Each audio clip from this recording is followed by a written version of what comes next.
Isang mabuting asawa si Marian sa kanyang 5 taong asawa na si Denise. Nangako sila na magsasama sila habang buhay sa hirap at ginhawa. Ngunit sa 5 taon nilang pagsasama ay isang bagay ang natuklasan ni Marian. Siya pala ay isang baog at wala siyang kakayanang magkaanak. Nang kanila itong matuklasan ay dito na nagkaroon ng lamat ang kanilang pagsasama. Naging malamig na ang turing sa kanya ni Denise at hindi na ito kagaya ng dati. Hanggang sa isang araw ay nalaman ni Marian na may ibang babae nang kinakasama si Denise. Nalaman din ito ng kapatid ni Marian na si Marcel, kaya si Marcel ay sobrang galit niya ay binugbog niya si Denise. Ngunit hindi naging maganda ang resulta nito dahil ipinakulong ni Denise si Marcel dahil sa pagtatamo niya ng serious injury. Kinasuhan niya si Marcel ng attempted murder dahil nga halos mapatay na siya nito. Ginamit ni Denise ang pagkakataong yon sa kanyang advantage. Pirmahan mo ang divorce paper. Utos sa kanya ni Denise. Pirmahan? Ayoko! Ayoko tong pirmahan! Umiiyak na sabi ni Marian. Kung hindi mo pipirmahan ang divorce paper natin, pues, pasensyahan tayo dahil itutuloy ko ang pagkaso sa hayop mong kapatid. Please Denise! Mahal na mahal kita! Ayoko maghiwalay tayo! Martir na sabi ni Marian. Hindi na kita mahal, Marian. Pinakasalan kita kahit na ganyan yung mukha mo. Do you know what? Marami nagkokomento sa akin na bakit daw ikaw ang binili ko. Eh hindi ka naman kagandahan. Pasalamat ka na lang dahil niligawan kita in the first place. Mabuti na lang at nalaman kong baog ka. Maganda na rin siguro yun para hindi ako malahayan ng pangit. Lalong nasaktan si Marian sa sinabing ito ni Denise. Mas lalo siyang humagulhol sa pag-iyak. Halos lumuhod pa siya sa harapan ni Denise para lamang huwag siyang iwan.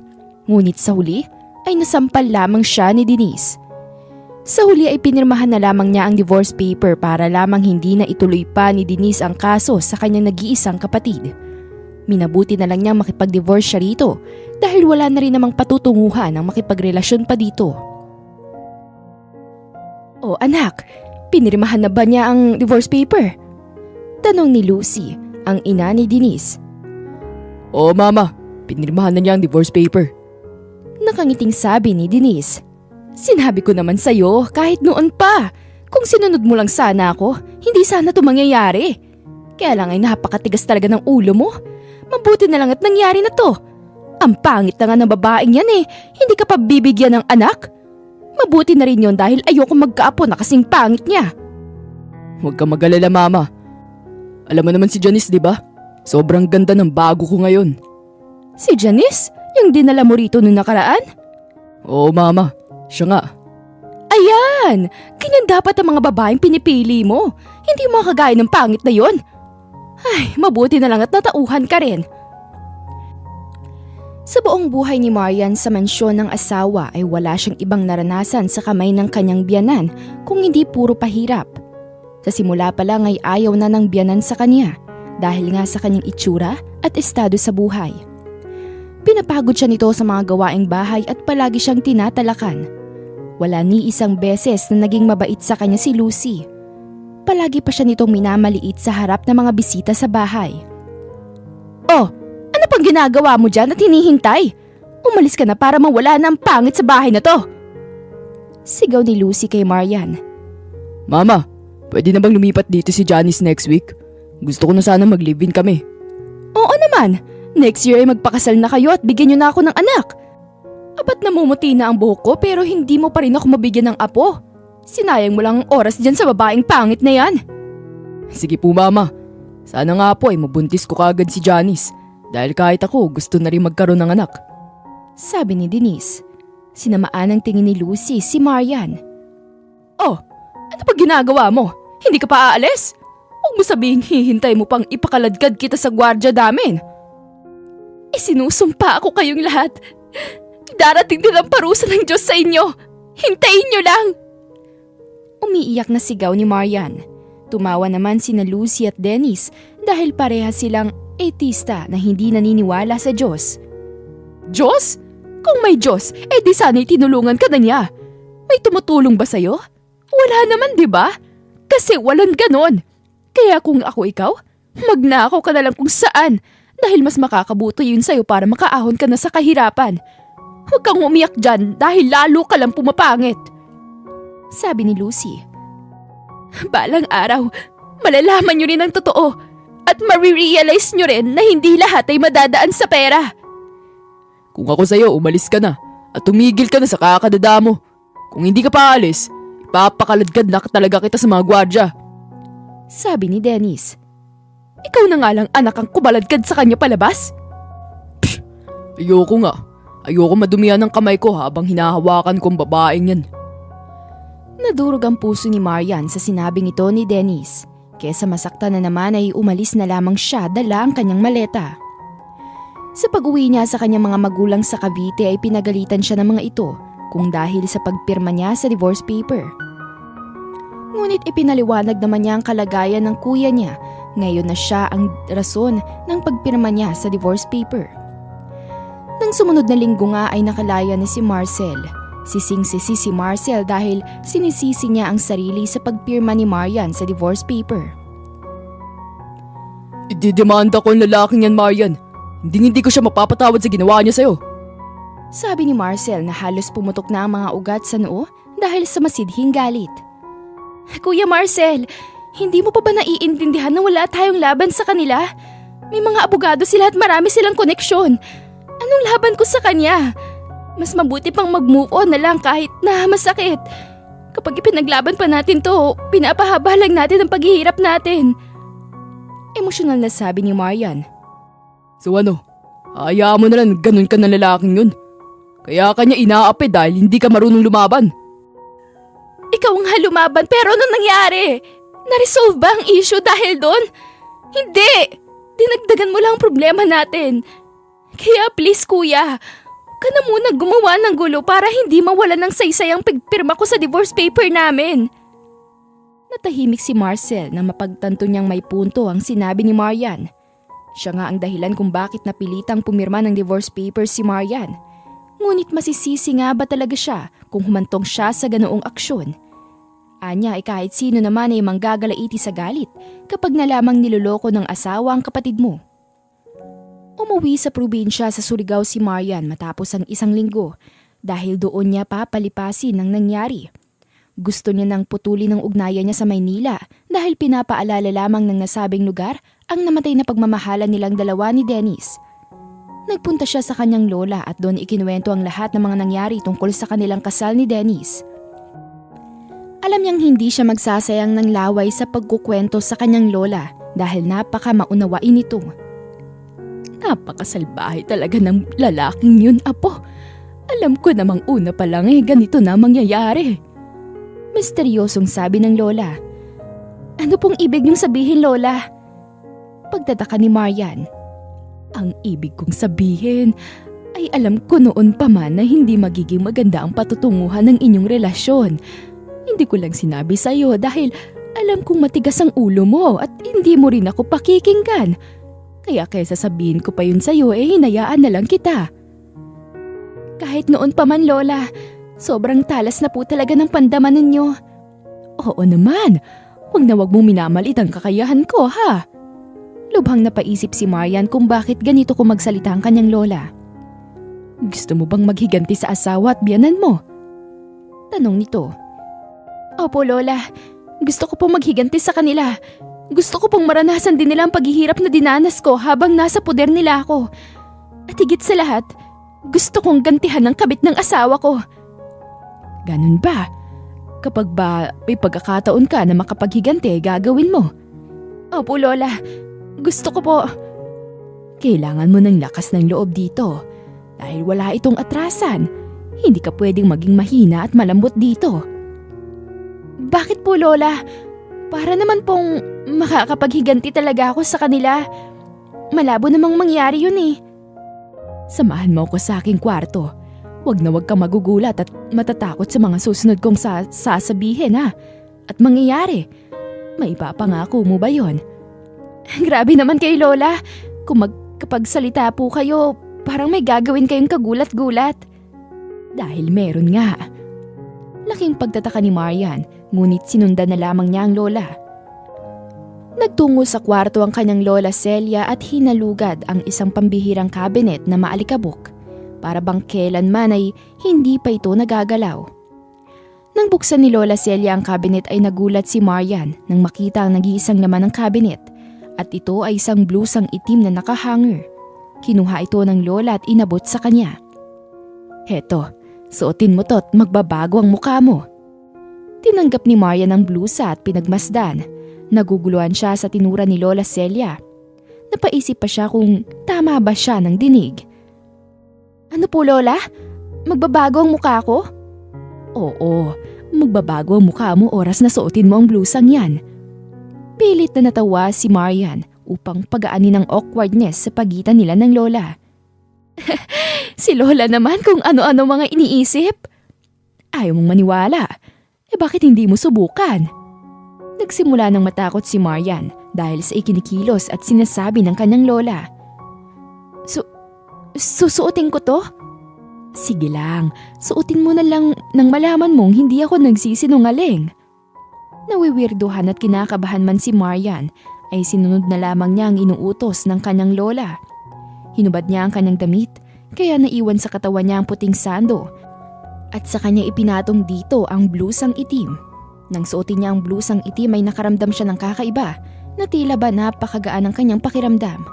Tila ba nagliwanag din ang kanyang mukha na hindi niya maunawaan. Maya-maya ay nawala rin ang liwanag na yun. Pinagmasdan ni Marian ang kanyang mga kamay. Nagbago na po ba ang mukha ko, Lola?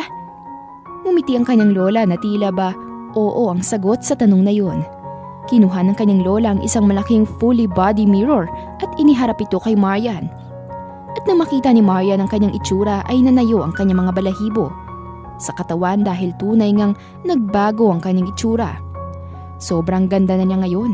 Malayo sa kanyang tunay na itsura. Napaatras siya at napasigaw. Ah!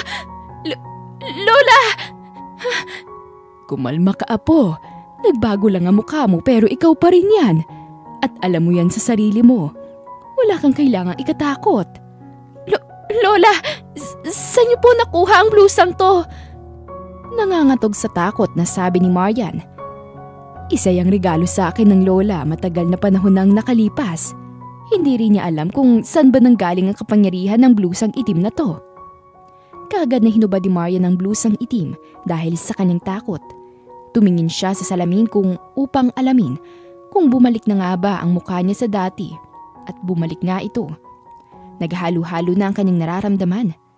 Takot, pag-aalala, pangamba at kalituhan. Ngayon, naniniwala ka na ba? Hindi na nakasagot pa si Marian dahil litong-lito na siya.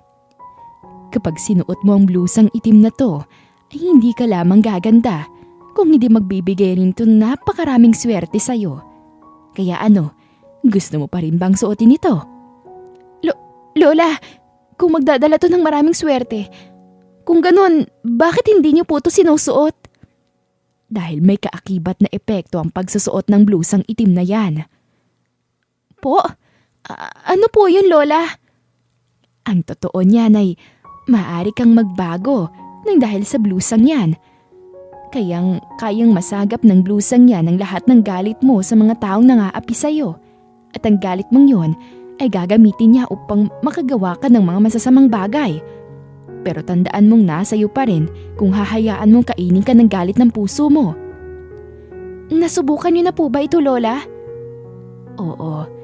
Sinuot ko na yan dati para makapaghiganti sa lalaking nanakit sa akin. Pero hindi maganda ang kinalabasan. Ano pong kinalabasan, Lola? Namatay si Roberto, ang lalaking pinaghihigantihan ko. At gusto kong magdusa siya dahil sa panluloko at pananakit niya sa akin. Pero kailanman ay hindi ko ginusto siyang mamatay. May kinalaman po ba talaga ang sumpa ng blusang itim na to sa pagkamatay niya? O wala? Malabong isiping wala. Kaya nasa iyo pa rin kung gusto mo pa rin gamitin ang blusang itim na yan. Hindi ko sinasabi na mamamatay ang dati mong asawa kapag ginamit mo yan. Sa huli ay nasa iyo pa rin kung magpapakain ka sa blusang yan. Matapos ay umalis na rin ang kanyang lola at naiwan siya sa kwarto. Pinagmasdan niya ang blusang itim at muli niya itong sinuot. Muli niyang pinagmasdan ang kanyang bagong itsura sa salamin. Napakaganda niya. Makalaglag pa nga ang kanyang kagandahan. Kahit na sinong lalaki ang mapapatingin sa kanya, ay tiyak na papako ang tingin ng mga ito sa kanya. Naisip niyang gamitin ang bago niyang itsura upang makapaghiganti kay Denise, kay Lucy at kay Janice na umahas sa kanyang asawa. Kaya naman kinabukasan ay kinausap niya ang lola at sinabing desidido na siyang gamitin ang blusang itim. "Huwag mo sanang pagsisihan yan, apo, ha? At huwag ko rin sanang pagsisihan na ipinahiram ko yan sa'yo. Kahit na anong mangyari, apo, huwag kang maglalabis ng paghihigante. Kung gaano kasakit ang ipinaramdam nilang sakit sa'yo, ganun din ang iparanas mo sa kanila, pero huwag kang sosobra. Dahil sa oras na sumobra ka, tiyak nang kakainin ng blusang itim ang dilim sa iyong puso at hindi mo na kailanman mahuhubad ang blusang itim. Unti-unti kang magiging masama hanggang sa hindi mo na kilala kung sino ang sarili mo." "Huwag po kayo mag-alala, Lola. Hindi po ako magmamalabi sa paghihigante. Alam ko po kung anong hangganan ko. Hindi ko po to gagamitin sa kasamaan. Gagamitin ko lang po to para makamit ang hustisya ko." "O siya, sige. Mag-iingat ka, apo, ha? At wag mong pababayaan ang sarili mo. At parati mong tandaan na ang totoong hustisya ay nasa kabilang buhay at wala sa mundong to. Ang Diyos ang bahalang magparusa sa kanila." "Hindi ko na po mahintay ang parusa ng Diyos sa kanila, Lola. Ako na pong gagawa nun. Hindi po ako matatahimik hanggat hindi ko nakukuha ang hustisya sa mundong to." Nang sumunod na linggo ay bumalik sa Maynila si Marian at nagrenta siya ng isang maliit na kwarto. Habang naglalakad siya sa kalsada ay may nadaanan siyang isang lotto outlet na kung saan nakalagay roon ang winning prize na sa 655 ay umabot na sa 3 billion pesos. Record-breaking ito sa kasaysayan ng Pilipinas. Dahil sa sinabi ng lola na nagbibigay ng swerte ang blusang itim na meron siya, ay sinuot niya ito at bumalik sa lotto outlet upang tumaya ng loto. Nagdasal siya sa Panginoon na sana ay manalo siya sa nasabing sugal. Ito ang unang beses na tataya siya sa loto, pero malaki ng expectation niya sa resulta. Nang magabi ay halos atakihin siya sa puso sa lumabas na resulta ng loto. Ito ay dahil naka-jackpot siya sa naturang sugal at napalanunan niya ang 3 bilyong piso. Ngayon ay nakumpirma niyang totoo nga ang sinabi ng kanyang lola tungkol sa pagbibigay ng swerte ng suot niyang blusang itim. Matapos lamang isang buwan ay nakuha na niya ang lahat ng mahigit 2 billion at 900 million pesos. Nabawasan na kasi ng tax ang kanyang na-take out price. May nag-assist sa kanya na isang negosyante kung paano niya mapapalago ang kanyang pera. Ipinagkatiwala niya sa negosyanteng ito ang kalahating bilyon at ang natira naman ay ininvest niya sa isang papaluging kumpanya. Siya ang naging pinakamalaking shareholder sa kumpanyang ito. Dahil sa investment niya sa kumpanya ay muling nabuhay ang kumpanya at lumago. Dahil dito ay naging isa siya sa board of directors at maaari siyang sumunod na maging CEO ng kumpanya. Ang kaso ay wala siyang kaalam-alam sa ganitong larangan, kaya naman nag-aral siya ng 4 na taong kurso para sa business management. Marami siyang natutunan sa kanyang kurso at nagtapos pa nga siya bilang cum laude. Nag-decide siyang magtapos ng pag-aaral hindi lamang upang makapaghiganti, kung hindi para na din sa kanyang sarili. Matagal na kasi niyang pinapangarap na makapagtapos ng pag-aaral, kaya hindi niya nasinayang pa ang pagkakataon nang siya'y mabigyan.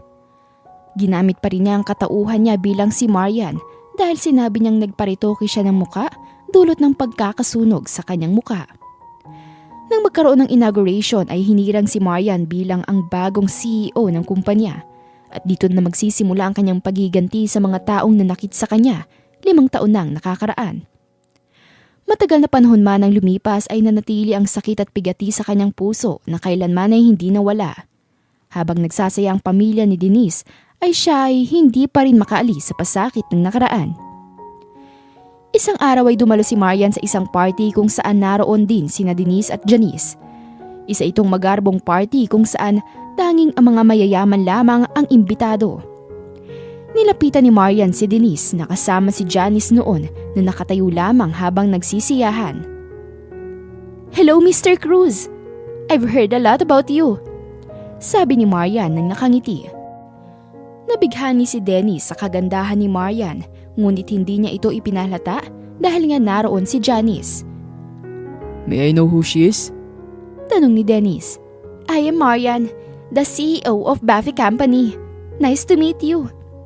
Pakilala ni Marian at inilahad ang kamay kay Dennis upang makipagkamayan. Tinanggap naman ito ni Dennis at nakipagkamayan nga sa kanya. Ikaw pala yun. Marami na nga rin ako naririnig tungkol sa'yo. You are one of the top 10 richest people in the Philippines. Ang nag-iisang babae sa listahan. Sabi ni Dennis. Oh, by the way, I'm Janice, Dennis' wife.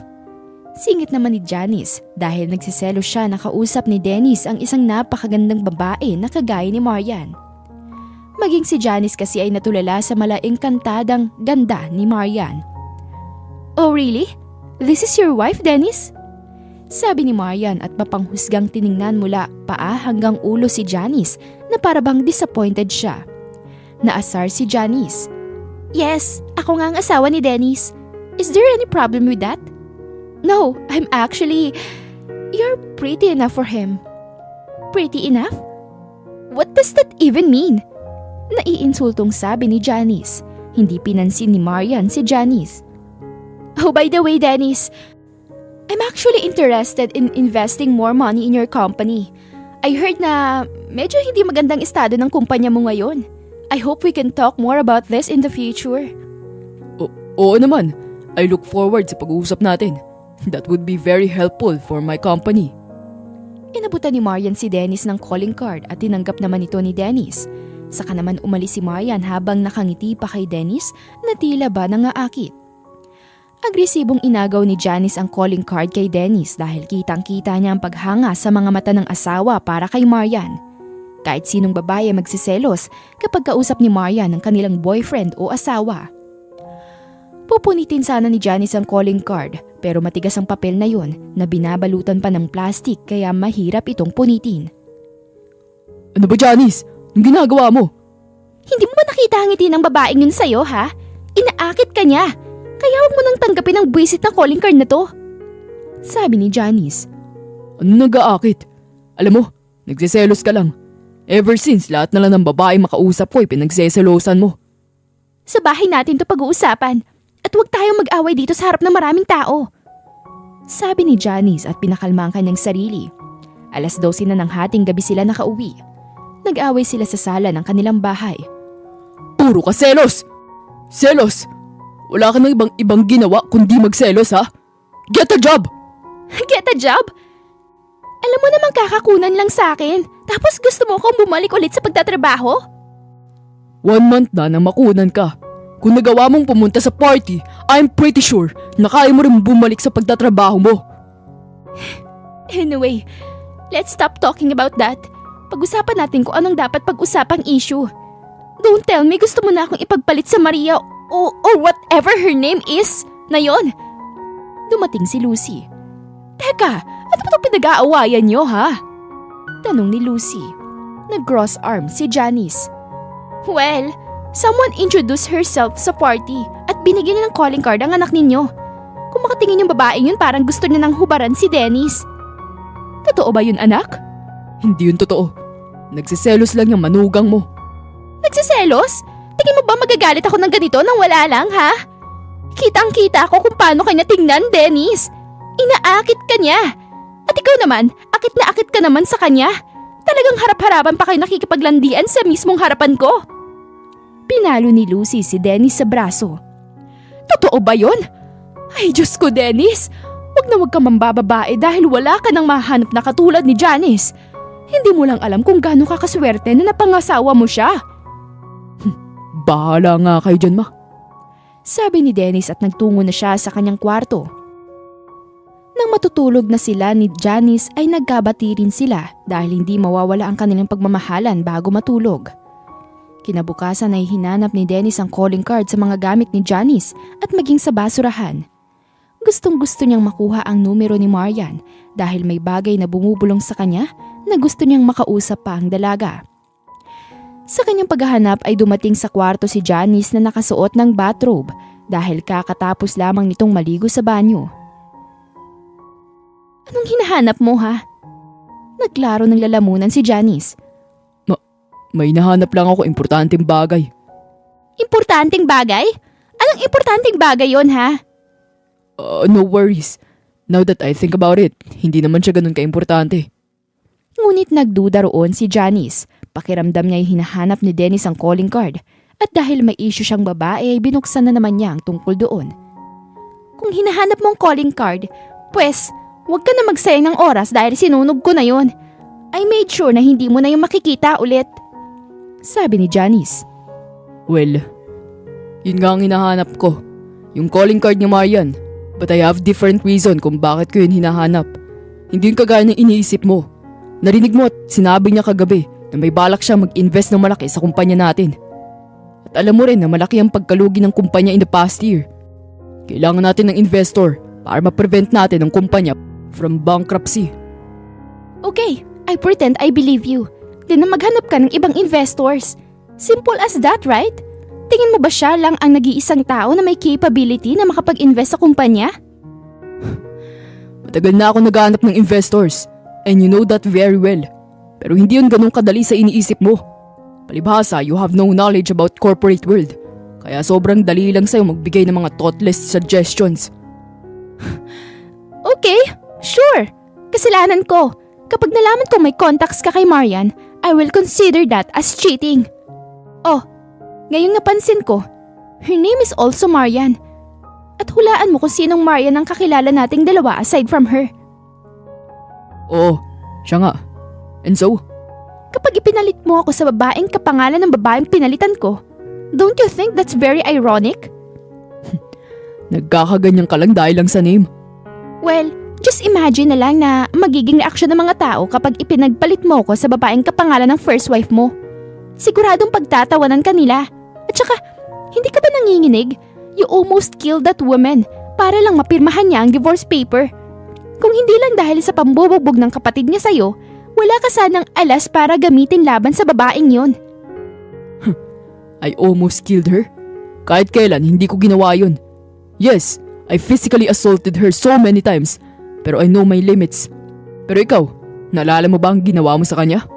Yes, sinabuyan ko siya ng mainit na tubig at sa binti. Pasalamat siya at nakailig siya dahil kung hindi, siguradong lalong papangit yun dahil pangit na ang mukha niya. At hindi ko yun itatanggi. It's her fault kung bakit ko ginawa yun. Kung hindi sana siya nangialam sa affairs natin, hindi sana nag-init ang ulo ko ng ganon. Pasalamat ka na lang dahil hindi ka niya sinumbong. Dahil kapag sinumbong ka niya, siguradong yari ka. Tanga kasi ang babaeng yun. Even until now, hindi ko pa rin naintindihan kung ano bang tumatabo sa utak mo nang ligawan mong babaeng yun. Pangit, mahirap, boba. Lahat na yata ng red flag nasa kanya na. Well, let's stop talking about her.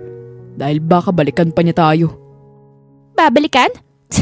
Napapraning ka na. Isang araw, kausap ni Denise ang kanyang amang si Rafael sa opisina nito sa trabaho. Ano? May gusto mag-invest na malaki sa atin? Gulat na pagkumpirma ni Rafael kay Denise. Opo, Papa. I'm referring to Marian, the owner of Buffy Company. Binigyan niya ako ng calling card, pero sinunog yun ni Janice dahil sa selos niya. Ano? Talentado talagang babaeng yun. Sa pagkakaalam ko, may gaganaping birthday party si Mr. Rizal. Dadalo siya ron from what I know. Makipagkita ka sa kanya ron at para mapag-usapan yun tungkol sa investment. Dahil kay Marian, kaya lumago pa ang papalubog noon na Buffy Company. Kaya I hope na our company will have the same fate. Sige po, Papa. Dumating ang araw ng birthday party ni Mr. Rizal, CEO ng isang bangko ng business friend ni Rafael, at gayon din naman si Marian. Sa event ay pinagdiwang ang birthday party kasama ang business partners ni Mr. Rizal. Sobrang gagara ng mga kasuotan ng mga tao sa event. Nakipag-usap si Marian sa isang tabi kasama ang dalawang businesswoman habang umiinom ng wine. Nakatayo lamang sila dahil walang upuan sa gitnang bahagi. Puro mga matataas na bilog na mesa para sa 4 katao ang nasa venue. Biglang dumating si Dennis.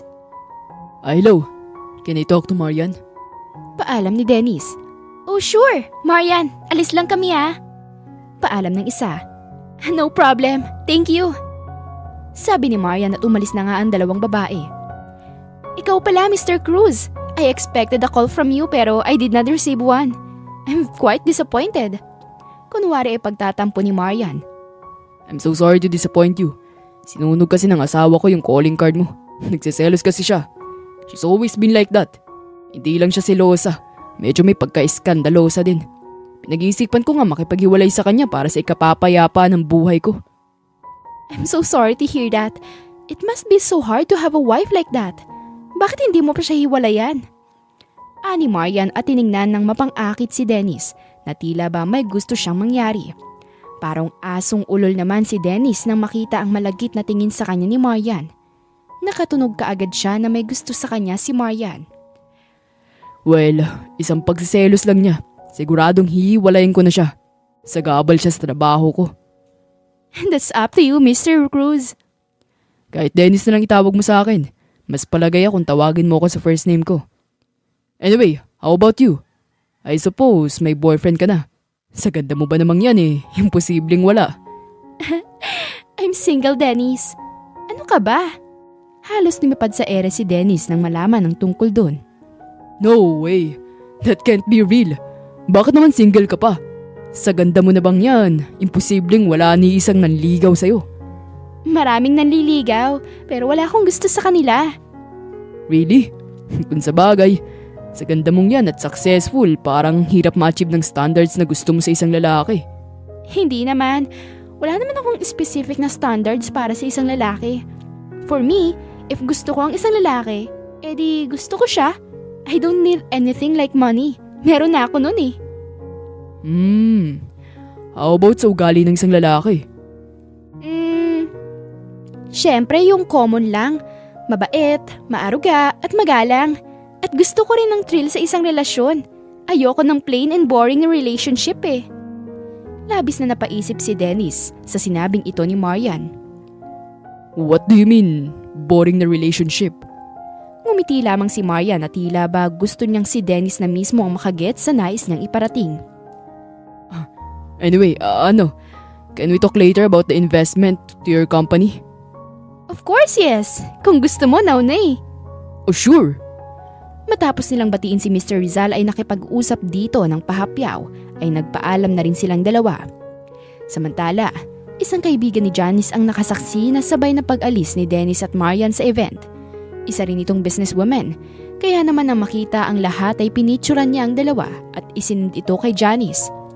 Si Janice, nang makita ang mga larawan ay galit na tinawagan si Dennis, ngunit hindi siya sinasagot nito. Nagpaikot-ikot siya sa kanilang kwarto at hindi mapakali. Samantala, nasa restaurant naman sina Marian at Dennis at pinag-uusapan nga nila ang tungkol sa investment ni Marian. Ring ng ring ang phone ni Dennis. Sino yan? Tanong ni Marian. Ang asawa ko. Tumatawag. Sagutin mo kaya? Okay lang ba? Oo naman, walang problema. Sige, this will be quick. Sinagot nga ni Dennis ang tawag. Hello, may meeting ako. Uwi rin ako agad. Meeting? Kasama mo si Marian na yun, di ba? Huwag ka na magsinungaling dahil may nag-send sa akin ng pictures nyo. Sabay kayong umalis sa birthday party ni Mr. Rizal. Sigaw ni Janice. Tungkol to sa investment. Investment? Wala akong tiwala sa babaeng yun. Alam na alam kong titig niyang yun sa'yo. Gusto kong ahasin ng babaeng yun mula sa akin. At dahil gusto mo naman, nagpapahulog ka sa patibong niya. Pinaba ni Dennis ang phone at in-off ito. Mukhang may masamang nangyari ah. Komento ni Marian at uminom ng tubig. Oo, alam naman yung magkasama tayo. Mukhang may kakilala siyang nasa party din at nagsumbong sa kanya. I'm so sorry. Mukhang nakakaabala pa pala ako sa inyo. No, it's okay. Huwag mong alalahanin ng babaeng yun. Matapos ay tiningnan ng matagal ni Marian si Dennis ng malagkit.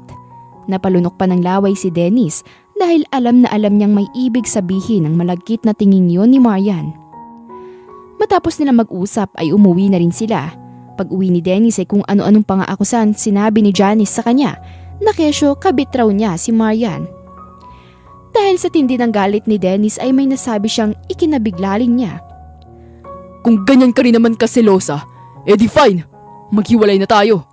Ang akala mo ba, wala akong alam na nakikipagkita ka pa rin kay Gistoni? Just to let you know, alam ko nakikipagkita ka pa rin sa kanya.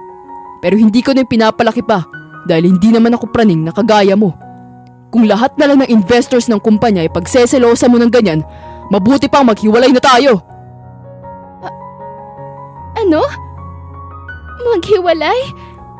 Kung ganun, totoo ngang gusto mo ng babaeng yon?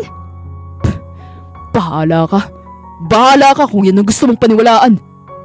Pumasok sa kwarto si Rafael. Ano na naman pinag-aawayan nyo? Oo nga, dinig na dinig ko ang boses niyo ng kapitbahay. Sabi naman ni Lucy. Pagsabihan niyo yung anak ninyo. Meron lang naman siyang kabit and her name is Marian. Ano? Marian? Gulat na sabi ni Lucy dahil ang unang pumasok sa isipan niya ay walang iba kundi ang kanyang unang manugang. Janice, ako nagsabi kay Dennis na kausapin ng CEO na yun. Mag-i-invest siya sa kumpanya. Kaya please, don't do this right now. Ani Rafael. Hindi nyo kasi alam. Sobrang lagkit ng tingin ng babaeng yun kay Dennis. Nung nasa event kami. Harap-harapang malagkit ang tingin niya kay Dennis. Do you think that's acceptable? At saka, sobrang ganda ng babaeng yun. Kahit sinong lalaki ay matutokso sa itsura nun. Ay nako, ikaw naman Janice. For investment reason lang naman pala yun. Wala ka bang tiwala sa anak ko? Ani Lucy. Well, wala. Kung wala kang tiwala sa akin, then let's divorce. Masyado ka nang nakakasakal. Hindi mo nga ako mabigyan ng anak eh. Anong sabi mo? Galit na sabi ni Janice at itinulak si Dennis. Oo nga Janice, ano bang problema? Matagal na namin gustong magkaroon ng apo. Pero hindi mo pa rin kami binibigyan. Sabi ni Lucy. Mama, you know very well na we're doing our best. Pero magagawa ko kung lagi na lang ako nakukunan. Diyos ko, ano ka ba naman tong nangyayaring to? Ikaw naman Dennis, konting problema ay divorce agad ang naiisip mo. Ani Lucy. Do you know why? Kasi siguradong natukso na siya sa babaeng yon. Makalis na nga rito. Ani Dennis at naglakad palabas. At saan ka naman pupunta? Tanong ni Janice. Kahit saan, huwag lang dito. Sigaw ni Dennis at binagsak pa ng malakas ang pinto nang umalis. Ay, ikaw naman kasi Janice. Masyadong pinagtatalakan niyang si Dennis. Kahit naman sino ay maaaburido kung pagod ka na nga sa trabaho. Ang dadatan mo pa sa bahay ay yung talak ng asawa mo. Kahit ako'y sasakit ang ulo ko kapag ganon. Napasabunot na lamang ng buhok si Janice. Tinawagan niya si Dennis ngunit naka-off pa rin ang phone nito. Ilang araw na hindi umuwi si Dennis dahilan upang manggalaiti sa galit si Janice. Paalam ni Dennis ay nasa kaibigan lang siya. Pati si Lucy ay nagalit na rin pero hindi kay Dennis kundi dahil kay Janice. Kasalanan mo kasi yan kaya ayaw na niyang umuwi. Puro ka kasi talak! Talak! Talak! Ay, humingi ka ng pasensya sa kanya at hindi yung nagpapataasan kayo ng ihi. Para matapos na to. I'm sure, nasa Maria na yon ang lalaking yon. Ay nako, Janice! Ayan ka na naman. Huwag mo sabihing pag-uwi nun dito, yan na naman ang sasabihin mo sa kanya. Kapag umalos yun dito, sisihin mong sarili mo. Diyos ko, konsumisyon! At umalis ng kwarto si Lucy.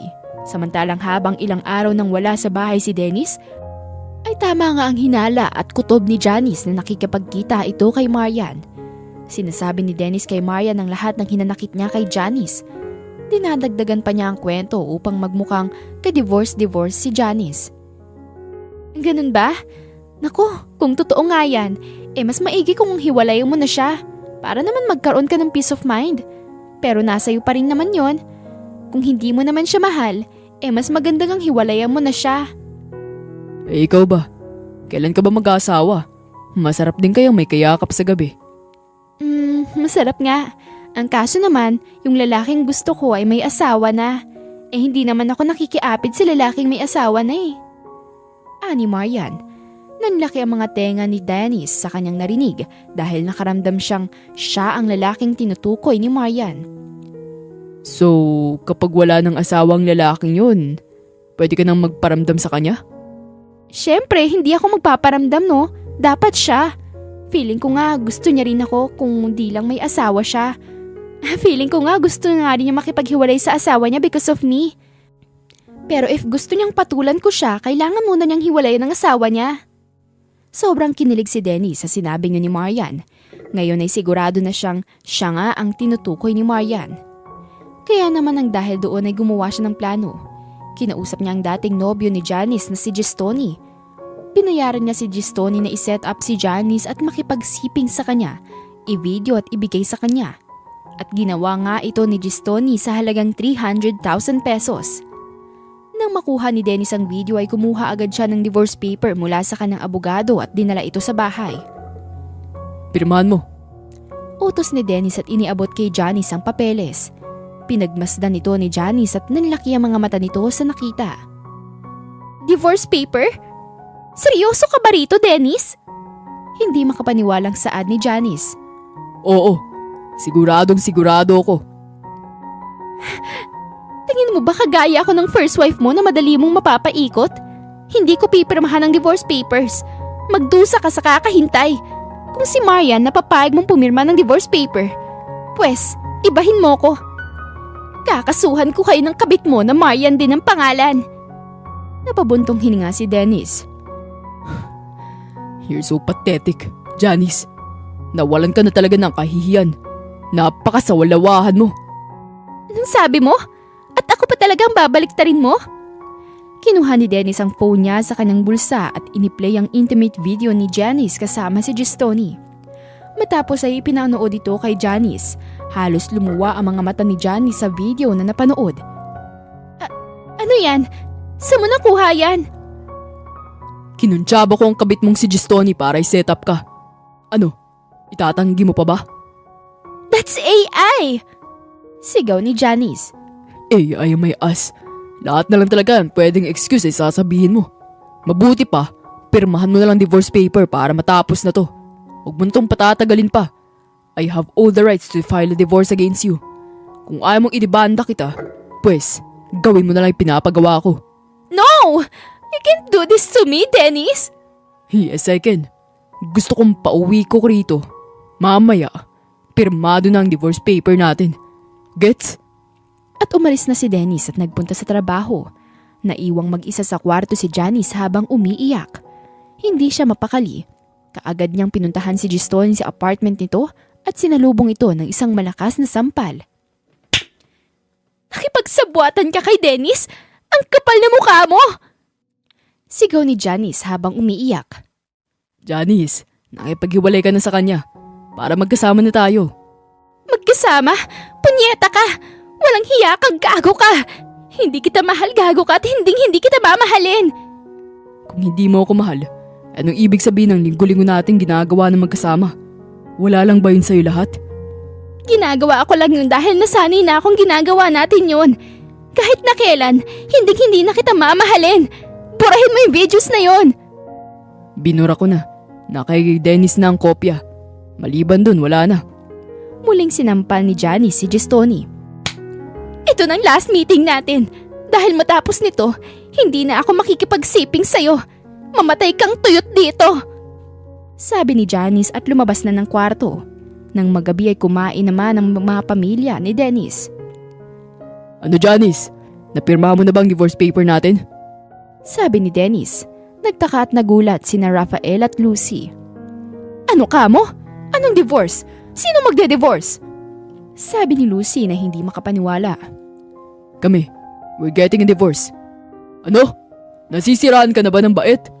Bakit ka naman makikipag-divorce kay Janice? Nasisiraan ka na ba?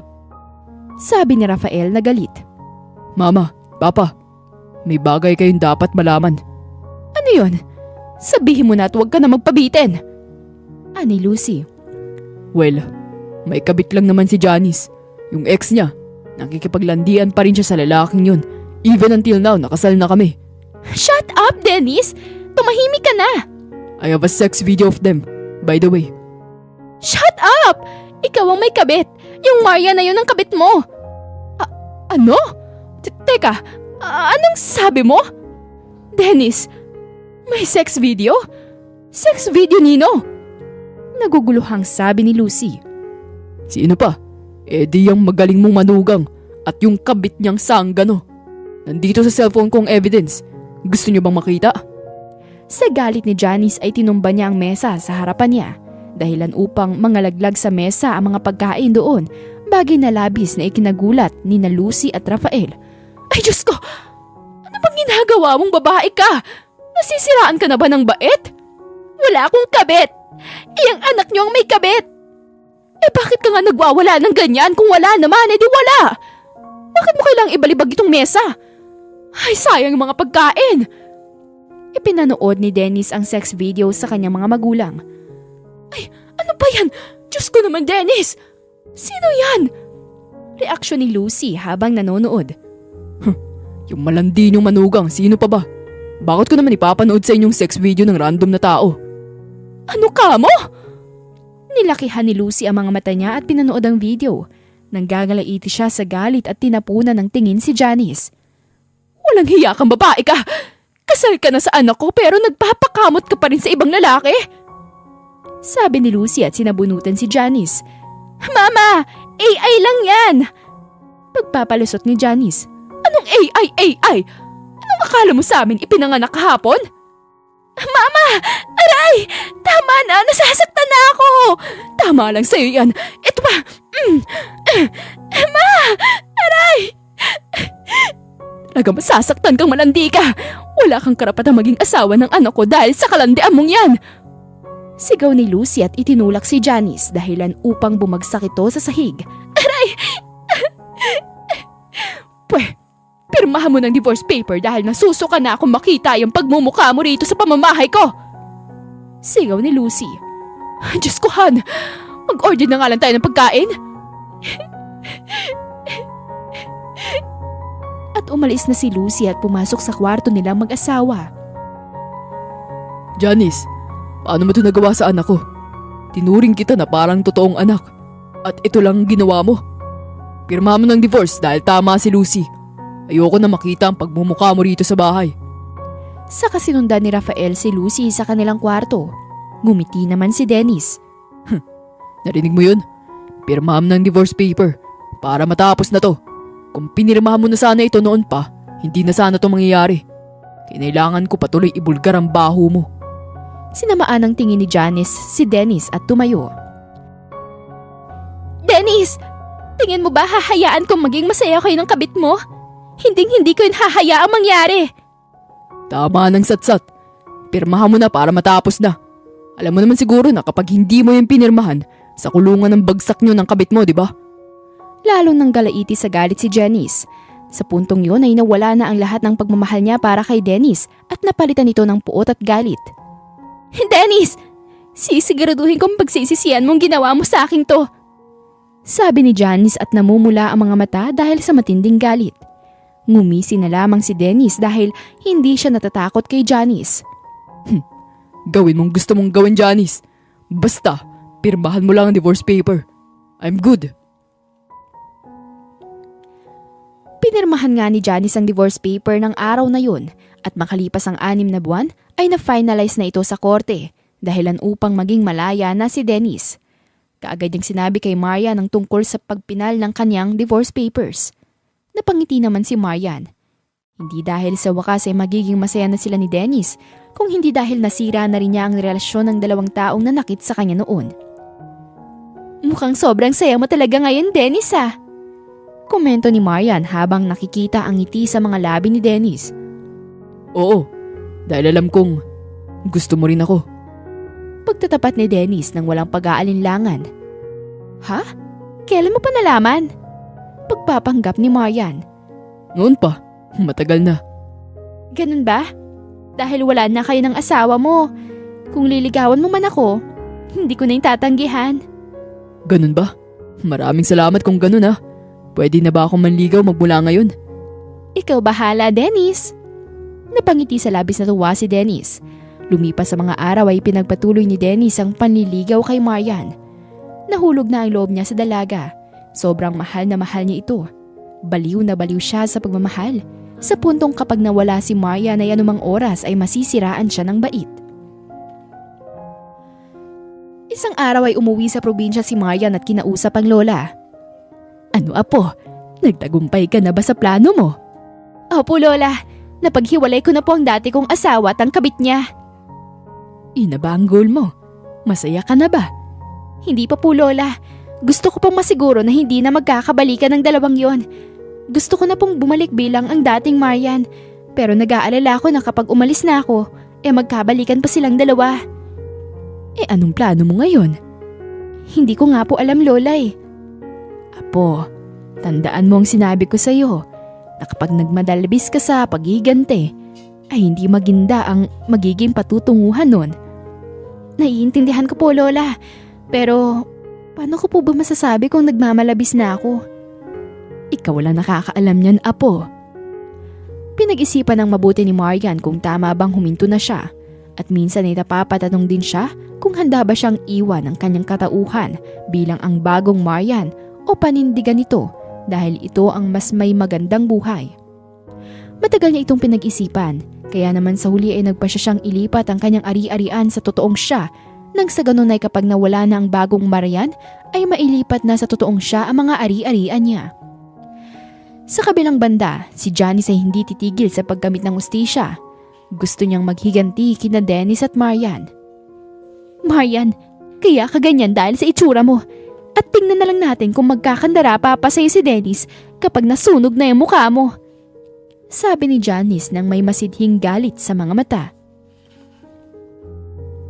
Isang araw ay palihim siyang pumasok sa kotse ni Marian na nakapark sa parking lot ng isang restaurant.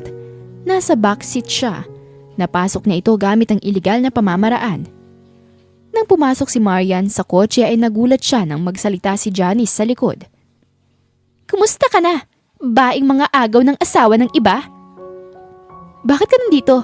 Paano ka nakapasok? You ask? Anong gagawin mo kapag nalaman mo?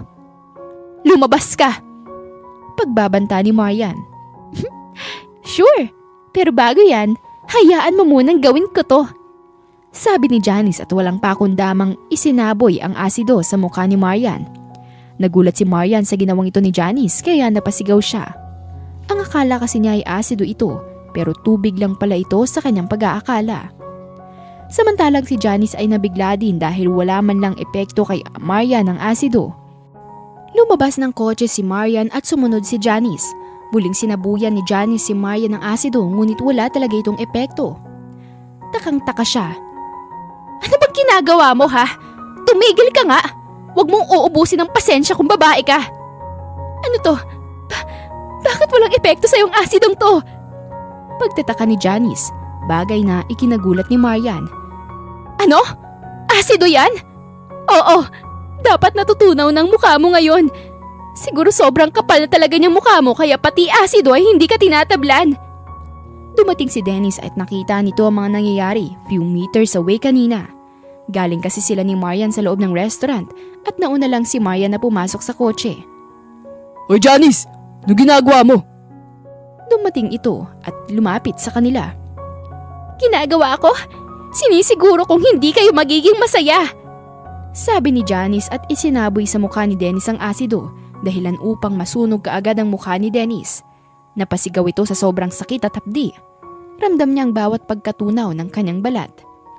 Nagulat si Janice dahil hindi niya inaasahan na magagawa na yun. Ang akala niya ay expired lamang o hindi kaya'y peke ang kanyang hawak. Nabitawan na lamang niya ang asido dahil sa pagkabigla. Sigaw ng sigaw si Dennis. Si Maria naman ay natataranta. Dennis? Are you okay? Wala sa sariling tanong ni Marian. Marian! Help me! Ang hapdi!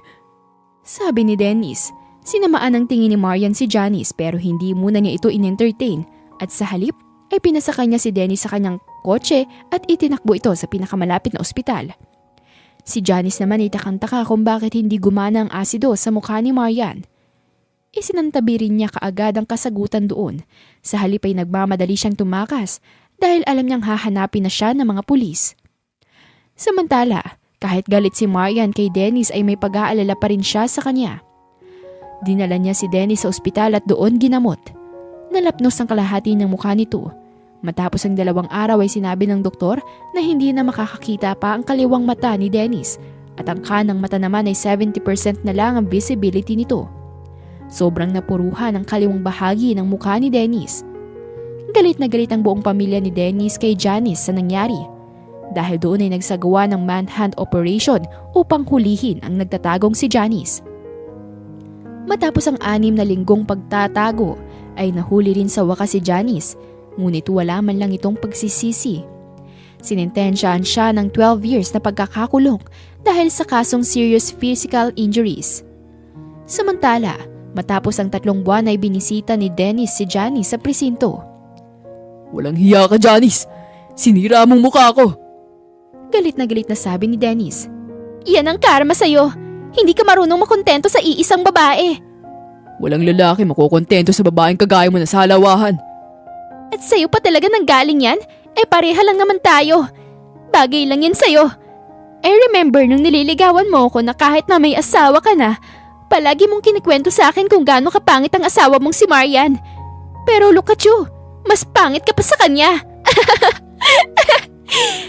Sabi ni Janice at tumawa na parang baliw. Nanggagalaiti sa galit si Dennis. Pagsisisihan mo ang ginawa mong to, Janice. Tingin mo ba wala akong gagawin? At hahayaan kang maging maayos ang buhay mo rito sa kulungan? Hintayin mo lang. Sabi ni Dennis. At ano? Anong gagawin mo, ha? Ngumiti si Dennis. Hintayin mo lang, dahil susurpresahin kita.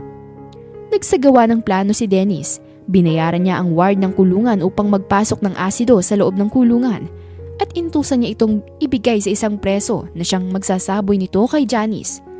Wala pang 1 araw ay nagtagumpay na ang plano ni Dennis. Ibinalita sa kanya ng binayarang ward na nasa ospital na ngayon si Janice upang gamutin ang muka. Sa tindi ng tama ng muka ni Janice ay nasunog din ang kaliwang muka nito at ang kaliwang mata ay hindi na makakita. Sa kanang mata naman ay 50-50 na lang. Labis na nasatisfy si Dennis dahil sa wakas ay nakagantay na rin siya kay Janice. Janice, kung makapagsalita ka, akala mo hindi mo rin nilait noon si Marian. Parehas lang naman tayo. Kaya yan bagay sa'yo. Parehas tayo ng lait kaya parehas tayong kakaramahin. Hindi pwedeng ako lang. Sabi ni Dennis. Samantalang kahit na 70% na lang ang paningin ni Dennis ay nakipagkita siya kay Marian. Inimbitahan niya ito sa kanilang bahay. Sobrang bait ng mga magulang ni Dennis kay Marian na parabang napaka-espesyal nitong panauhin. Umaasa kasi sila ni Lucy at Rafael na patuloy pa ring tatanggapin ni Marian ang panliligaw ni Dennis. Sa ganito ay hindi maganda ang sitwasyon ni Dennis. Kailangan nila ng babaeng mag-aalaga rito. Sa lagay ni Dennis ay swerte na lang kung may papatol pang babae rito. Especially ngayong wala na itong trabaho gawa ng kanyang kapansanan. Pinapasok ni Dennis si Marian sa kanyang kwarto. Silang dalawa lamang doon. Pasensya na at medyo madumi rito ah. Hindi pa kasi nalilinisan ni Mama. Sabi ni Dennis. Sobrang na-miss ni Marian ang buong kwartong ito. 5 taon din silang natulog ni Dennis sa kamang yon ng magkasama. Nalungkot siya dahil sa mga memoryang dumapo sa alaala niya. Ngayon niya nasasabihin ang buong katotohanan. Unti-unti niyang hinubad ang kanyang blusang itim. Naiwan sa katawan niya ang suot na puting sando. At mula sa pagiging magandang Marian ay nanumbalik sa kanyang muka ang dating siya. Ano ginagawa mo, Marian?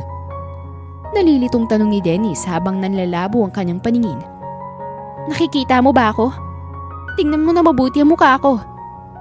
Utos ni Marian sa seryosong tono. Sinunod ito ni Dennis.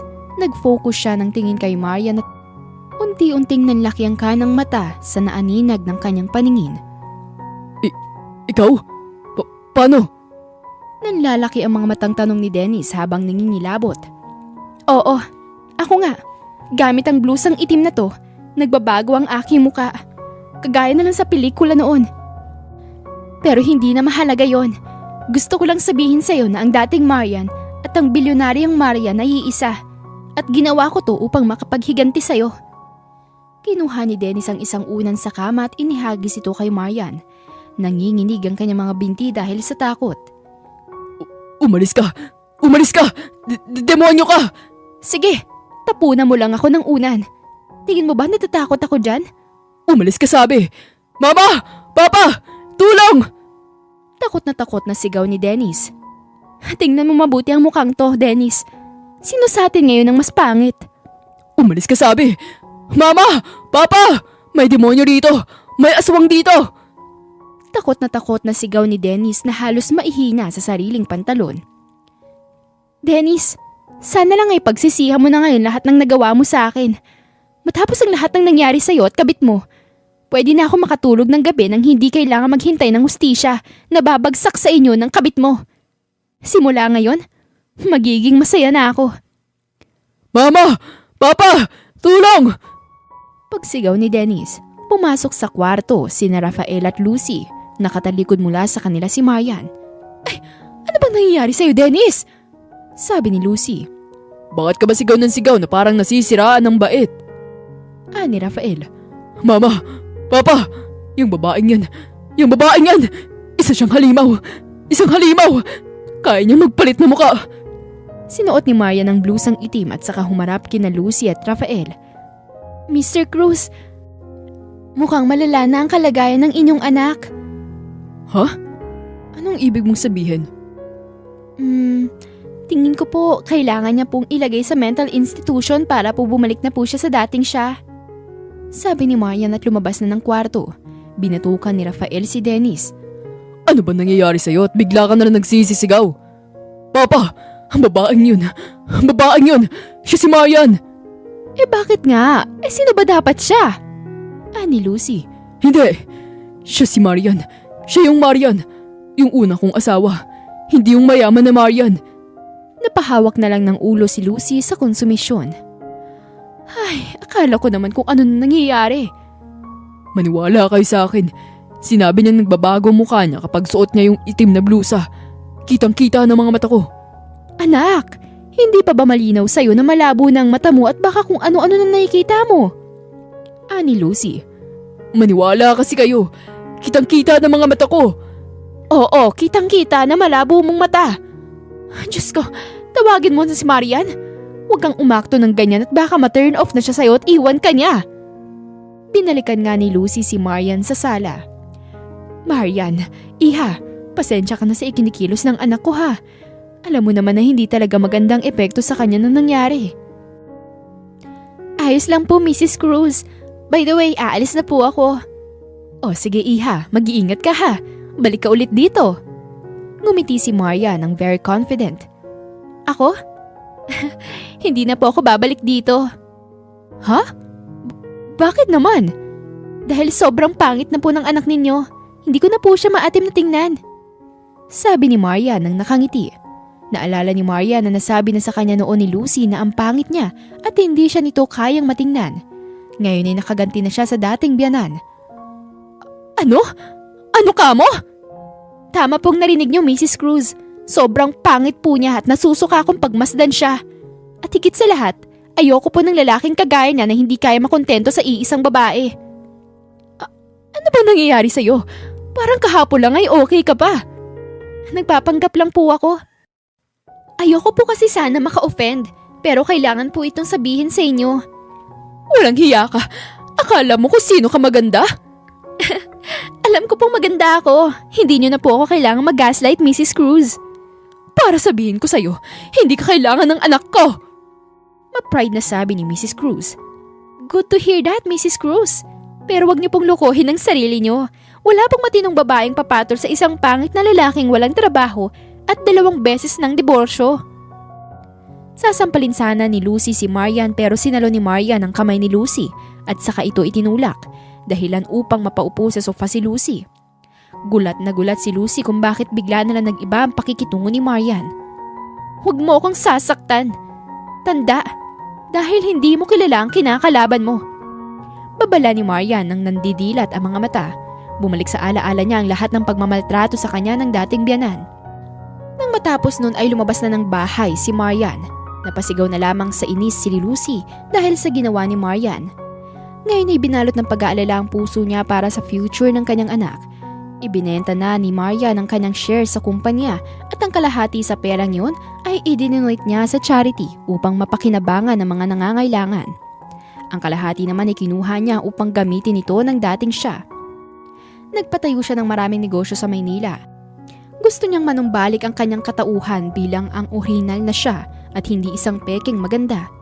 Umuwi si Marian sa probinsya at ibinalik sa lola ang blusang itim. Lola, maraming salamat po sa lahat. Kung hindi po dahil sa inyo, hindi ko po mararamdaman ang peace of mind na nararamdaman ko ngayon. Walang anuman, Apo, at masaya ako dahil hindi ka nagmalabi sa paghihiganti. Hindi kagaya ko. Salamat po sa babala niyo, Lola. Ibinalik na ng Lola ang blusang itim sa kanyang cabinet. Hanggang ngayon ay isa pa ring misteryoso kung saan galing blusang itim na yun. At dito na po nagtatapos ang kwento para sa araw na ito. Sana po ay nagustuhan ninyo ang kwento at kinapulutan ng aral. Maraming salamat po sa patuloy niyong pakikinig sa ating channel. Muli, ako po si Miss Demi at ito ang Hack Stories. Marami pong salamat. Hanggang sa muli, paalam!